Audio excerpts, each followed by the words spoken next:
แม่นแม่ครัวฮอบเด็กเนาะเพิ่นจะมา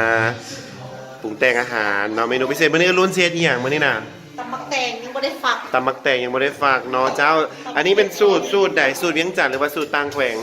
เลี้ยงจานคือเลี้ยงจาน เจ้าตำมาได้จักปีแล้วทำมาได้2 ปีแล้ว 2 ปีแล้วรู้สึกว่าเอาอาชีพตำเป็นหลักแล้วบ่ได้จังได๋โอ้ยยังอาชีพยังบ่มีเถอะตำอาสาสมัครเล่นเด้อเจ้าทานเพชรบ่นี่เพชรบ่นี่เพชรนี่แปลว่าธรรมดาแต่พวกเพชรหลายกลาง เจ้ามื้อนี้มากับไผๆนี่มากับมุกกี้แล้วก็มาหมกเด็กที่มื้อนี้น่ะเจ้าเคยมาจักเทื่อแล้วนี่ครั้งแรกจ้าครั้งแรกแล้วสิมีครั้งต่อไปบ่งานที่อยู่ อันนี้แม่ครัว2คนเนาะท่านผู้ชมป่าไอ้เนี่ยเกิดเป็นหมอกเป็นหมอกอะไรเนาะนี่ดีเมนูที่เพิ่นจะแต่งมานี่คือตำมักแตงเนาะมักแต่งบริษัทมักแตงฟักบ่ยากเนาะมักแตงนี่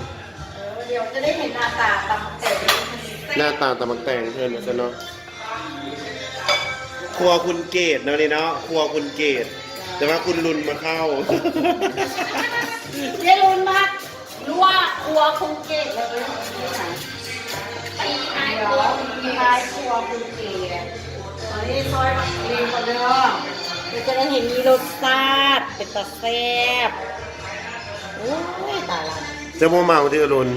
พยานเจ้ากินแล้วเดี๋ยวเจ้าสิซอยมือมีดอันบาดมือเจ้าเห็นอยู่เมาจะว่าต้องหัวมักแต่งที่ใส่ตอนนี้ มักแตงหันล่างแล้วเนาะล้างแล้วจ้าสุดท้ายอยู่เลยหักหลายบางทีมันเกี่ยวขั้นตอนแบบเงียบน้อยมันเอาเด้ขั้นตอนต่อมาในการตำมักแตงเขาใส่ยังไปได้แล้วใส่มักเลนไปแล้วเรียบร้อยต่อไปก็ซีเอฟฝากมักแต่งใส่อันเครื่องใส่เนียนน้ำปลาแดกใส่ละบอยังมักนาวกันยังเนาะยัง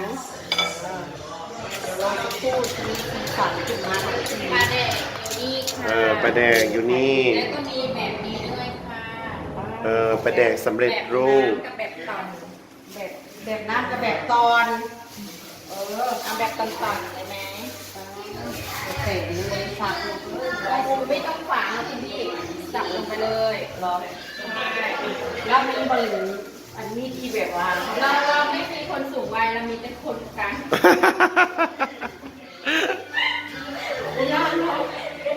เตะที่เป็นเตะเดี๋ยวเจ้าไหนมาสิออกมาเป็นต่ำเนาะเดี๋ยวเขาจะมาเบิ่งน้ำกันแล้วใครมาเบิ่งหน้าตาน้ำกันเด้อว่าเจโลถ้าทานผู้โซโบเจโลเจ้าเดี๋ยวเขาจะตัดภาพจนเลยเนาะว่าเขาจะมาเข้าสู่ในการต่ำเป็นที่เรียบร้อยก่อนเขาจะสิมาตัดภาพเข้าไปเนาะเจ้าใจสู้โอเคเดี๋ยวกลับมาพบกันเด้อ